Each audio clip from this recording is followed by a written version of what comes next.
हो नमस्कार. सोलापूर टाइम्स आणि जनसंवाद न्यूजमध्ये आपलं स्वागत आहे. खरं तर या ठिकाणी आपण बघू शकतो की आपण आहोत कचरेवाडीमध्ये आणि कचरेवाडीमध्ये असताना एकंदरीत नागरिकांशी आपण संवाद साधणार आहोत. नेमकं कोणाचं वारं आहे आणि कचरेवाडीमध्ये कोणत्या पक्षाला जास्त वातावरण आहे ते आपण जाणून घेण्याचा प्रयत्न करूयात. स्थानिक नागरिक आहेत त्यांच्याशी आपण संवाद साधूया. काका नमस्कार. नमस्कार. काय नाव आपलं? माझं आबा काळंगे. कचरेवाडीतच राहत आहे. हां. बरं. विकासाच्या बाबतीत आपलं काय मत आहे? मला काय कळत नाही. कळत नाही. बरं इतरही नागरिक नमस्कार. काय वाटते विकास व्हायला लागलाय का? हो विकास चालला की. झेडपी आणि पंचायत समिती लागलेत कशा पद्धतीने बघता एकंदरीत कोणत्या पक्षाला आहे वातावरण? वातावरणच काय की जसे समाधानदादा राजकारणात आले आमच्या माहितीप्रमाणे की आमचं कचरेवाडी गाव कायमस्वरूपी दादांना भरघोस मतानं म्हणजे लीड देते आणि यावेळेस त्यात काय तिळमात्र शंका नाही. कायमस्वरूपी आमचं गाव दादाच्या पाठीमागे राहिलेलं आहे. इथून पुढेही दादाचे उमेदवार देतील जे कोणी असतील, कारण दादाच्या कामावर लोकांचा विश्वास आहे. त्यामुळे दादा जे उमेदवार देतील ते 100% निवडून येतील आणि आमचं गाव हे त्यांना भरघोस मताने लीड देईल अशी मला अपेक्षा. शिवसेनेला वातावरण असेल का? हो शिवसेनेला वातावरण दादा जे उमेदवार देतील, उमेदवार कोणीही असू द्या, दादांचं काम चांगलं आहे त्यामुळे लोकांचा भरपूर विश्वास आहे. सगळं कोमल ढोबळे आहेत तरी पण भाजपाच नाही विषय असा आहे की उमेदवार कोण आहे याचा विषय नाही मोठाले. आमच्या लोकांचा विषय दादावर आहे, समाधान दादावर. की दादा जे उमेदवार देतील ते लोकांना आम्हाला मान्य आहे, त्यामुळं ते दादांचे उमेदवार 100% निवडून येतील अशी मी तुम्हाला ग्वाही देतो. काय वाटते तुम्हाला झेडपी पंचायत समितीमध्ये कोणत्या पक्षाचं वातावरण आहे सध्या? भारतीय जनता पार्टी. काय कारण? विकासाला मत देणार आहेत लोक आणि आमदार साहेबांनी तसा विकासच केलेला आहे मुंगाडा तालुक्याचा. भरपूर प्रमाणात विकास केलेला आहे आणि चारही जिल्हा परिषद गटामध्ये भारतीय जनता पार्टी येणार. विकास व्हायला आले. हो विकास चांगला. काय नाव आपलं? सुनील जांभळे. कचरेवाडीतच राहत आहे. कचरेवाडीवर आहेत काय रस्ते वगैरे चांगले? चांगले आहेत. चांगले आहेत. आता झेडपी पंचायत समितीला कुठल्या पक्षाचं वातावरण आहे गावात? एवढं काही आम्हाला ज्ञान नाही. बरोबर. नाव? नमस्कार. माझं नाव आहे नंदू केशव मांडवे. बरं. जिल्हा परिषद पंचायत समिती लागली. कचरेवाडीमध्ये कोणाशी कुठल्या पक्षाची हवा आहे? कसं आहे, इथं आमदार साहेबांनी इथं विकास केलेला आहे. बरं. विकासाच्या माध्यमातून आमदार साहेब इथं प्रत्येक घरोघरी पोहोचलेत आणि त्याच्यामुळं इथं आमदार साहेबांचं वजन वाढतंय. भाजपाला पोषक वातावरण होय. किती टक्के? 100%. मतदान किती टक्के होईल? मतदान 100%. बरं. किती टक्के? टक्केवारी किती? हा 90% आमदार साहेबांचं. विकास का माहिती आहे? 100%. काय वाटते तुम्हाला किती टक्के होईल भाजपाला? होईल का? लीड कोणाला जाईल? कोणत्या पक्षाला? कचरेवाडीतून लीड कुठल्या पक्षाला? समाधान होताळे. बरं. का हो काय कारण आहे या पाठीमागे? विकास काम. विकास आहे ते.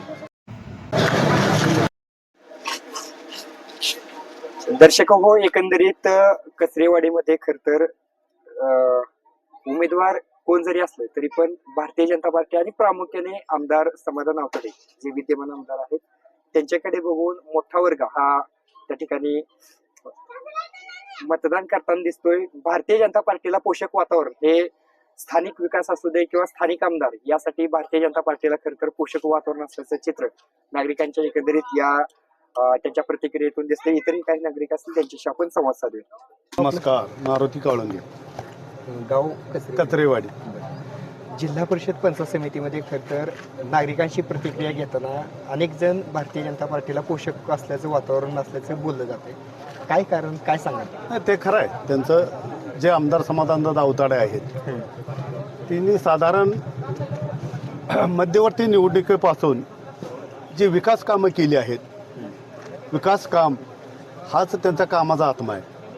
आणि जे मागं 25 वर्षामध्ये विकास कामाला जे कुठल्याही गावाला आमचंच गाव म्हणत नाही, कुठल्याही गावाला पैसे मिळाले नाही, निधी मिळाला नाही, एवढा निधी द्यायचं काम ह्या माणसाने केलं आहे. त्या माणसाची जाण म्हणून त्यांनी केलेल्या विकास कामाला आपण मत देणार आहे. पक्ष कुठलाही असेल पण विकास महत्त्वाचा आहे, कारण त्यांनी विकास कामाला दिले. त्यामुळे भारतीय जनता पक्षाचे त्यांनी जी दिलेले उमेदवार आहेत हे आमच्या गावातून आम्ही जास्तीत जास्त मतदान करण्याचा त्यांना प्रयत्न करू. एकंदरीत तुम्ही मतदारसंघामध्ये देखील सक्रिय असताय, फिरताय. लक्ष्मी दहिवडे जिल्हा परिषद गटात खर तर जिल्हा परिषदेचा उमेदवार आणि खाली 2 पंचायत समितीचे उमेदवार यांना लोक मान्य करून कमळाकडे किंवा दादांच्या कामाकडे बघून फायदा होईल असं वाटतं? निश्चितपणाने वळणार. असं काय चिन्ह वगैरे असं काय राहिलेलं नाही. काय कोणाला तर कोणाचं काय अवदान आहे का? काय कारणच नाही. काही कारण नाही. कुठला पक्ष तोही भारतातलाच पक्ष आहे, ही भारतातलाच पक्ष आहे. चिन्ह कुठलाही लई महत्त्वाचं नाही. त्यांनी चिन्ह कमळ घेतला असेल, कोणी घड्याळ घेतलंय, कोणी काय घेतलंय, असं काही लई महत्त्वाचं नाही चिन्ह कोण असणं. कोणाला कोणा चिन्हाचं काही वावडं नसते, त्याच्या विचाराशी असतं. कचरेवाडीतून किती टक्के मतदान होईल भाजपाला?